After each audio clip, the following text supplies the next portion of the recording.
Hey friends, welcome to the channel. I'm Tirso and I'm a creative director based in New York City. This is a graphic design channel and I felt like it was a little bit obligatory for me to go over my graphic design setup. In this video, I'm covering everything that I use in design, which is products, software, and resources.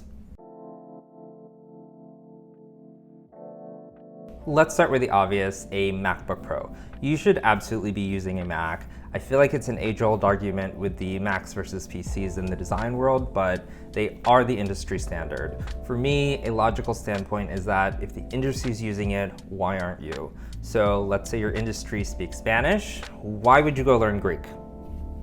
Just a thought. For those that want to talk about function versus aesthetics, engineering is probably more aligned with your values. This is design and we care about beautiful things, and the M1 is a beautiful thing. This is an M1 Max MacBook Pro. I have 64 gigs of memory with 2 terabytes of storage. I don't really consider laptops an expense because of the nature of our jobs as designers. I also do freelance work and one project on the side will cover the cost of a laptop, so the ROI is pretty solid. Until recently, I used to use a laptop alone for design. I got used to it in college, and pre-pandemic, I also used to do work around the city, whether it's Starbucks, Equinox, whatever have you, and so I needed something portable.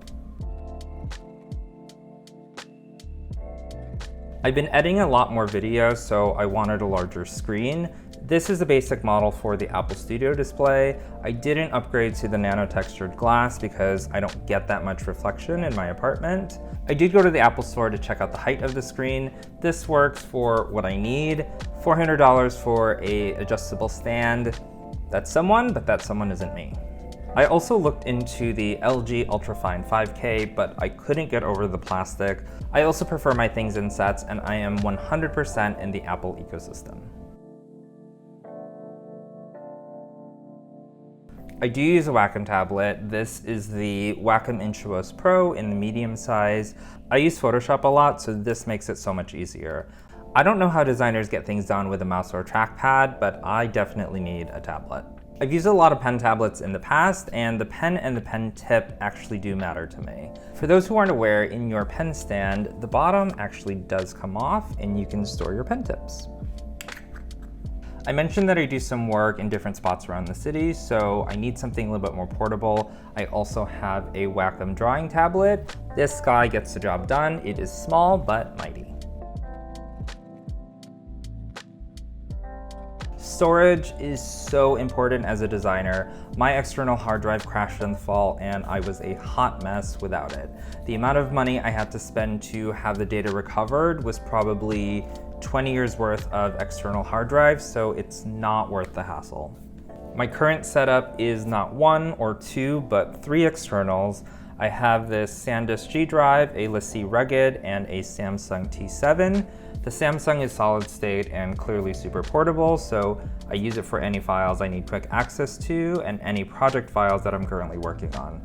This is the backup, this is the backup of the backup, and then I also have some cloud storage. I can't say it enough, back up everything. Who doesn't love a good notebook? As designers, there's a lot of thinking that needs to happen outside of the computer, and notebooks are a great way to jot down ideas, write down your to-do list, and sketch some things. I have 2 notebook brands of choice. The first is Shinola. I usually buy their hardcover linen notebooks. I love that they monogram them for free. You're technically only allowed 3 letters. Obviously my name has 5 letters. Ask politely and they'll probably make an exception. The other brand that I love is Leuchtturm 1917. For me, hands down, the far superior notebook to Moleskine. Although very similar, I like that it has page numbers, and then when I need a random sheet of paper, there's maybe 10 pages in the back that are perforated. There's a table of contents, which is something I never thought I needed. They also have these labels, which is something I never use.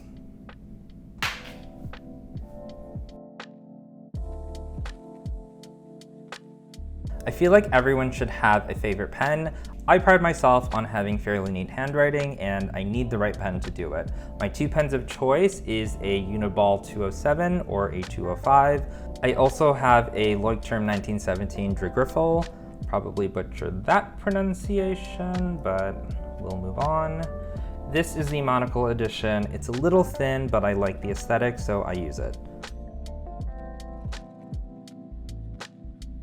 As a designer, there will be late nights, so you'll need a good lamp. I have an angle poise lamp from the Paul Smith collaboration. I just like the colorway on it and how it swivels. It covers every area of my desk. I also have this half hourglass for Pomodoro working. I wanted an hourglass, but they didn't have the color that I wanted. If you haven't noticed, I don't have a desk chair. I used to have one, but I realized that I don't really use the full seat. I grew up playing the piano and the clarinet, and I guess I never really got out of the habit of sitting with a straight back. This is an Emeco 111 Navy chair. Navy like the military, not the color. It is a very specific red, which is Coca-Cola red, because it's made out of recycled Coca-Cola bottle caps. I do prefer Coke over Pepsi, so every time I drink a bottle of Coke on this chair, it feels very meta to me.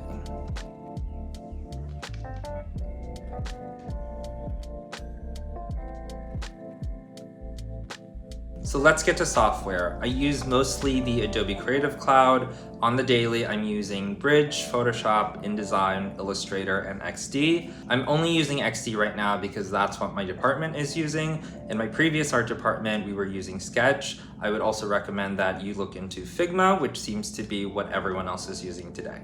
Outside of those design programs, I use Notion and Evernote for taking notes. I'm not sure why I use both, but the workflow seems to be seamless, so we don't want to interrupt anything. Pinterest is probably the most popular design tool. I also use Behance and Dribbble. For art direction, you're going to need a lot of images to make mood boards. Presumably, you're going to pull stock, so Getty, Shutterstock. My favorite is actually Trunk Archive, which has all of the editorial photo shoots. I imagine a lot of you won't have access to it, but if you do, you'll have access to lifestyle, food, celebrity, or still life, and I often turn to this for all of my swipe. On this channel, I always want to be a resource for you, so in the description below, there's a link to a list of photographers that I often go to, and their categories are listed as well.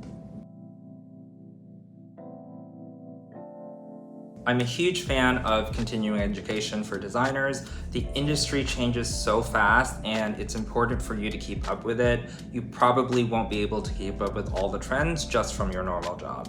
Previously, I used Udemy, which is great for technical skills.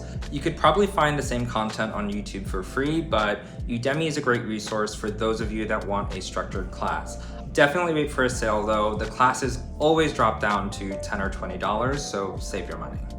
I've also taken some interaction design classes at SVA. If you're a New York local, they're a great option. And if you're not a New York local, they also have some online classes.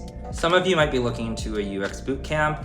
I did the Nielsen Norman Group conference in San Francisco. Sometimes what you're paying for is the network after a conference, which in my case, I did find quite a bit of freelance that ended up paying for the full conference. Lastly, IDOU also has some great online classes. They focus mostly on design thinking, which brings me to the most important tool in your design setup. We all love new gear, but what separates you from other designers is how you think, so expose yourself to new experiences so you can build up that library of ideas. So that's most of what I use. No matter what your setup is, just keep on designing. You can have a very successful career without having the latest gear, but if buying new things gets you inspired, then those upgrades are always worth it. If you enjoyed this video, check out some more on the channel, and I'll see you next time.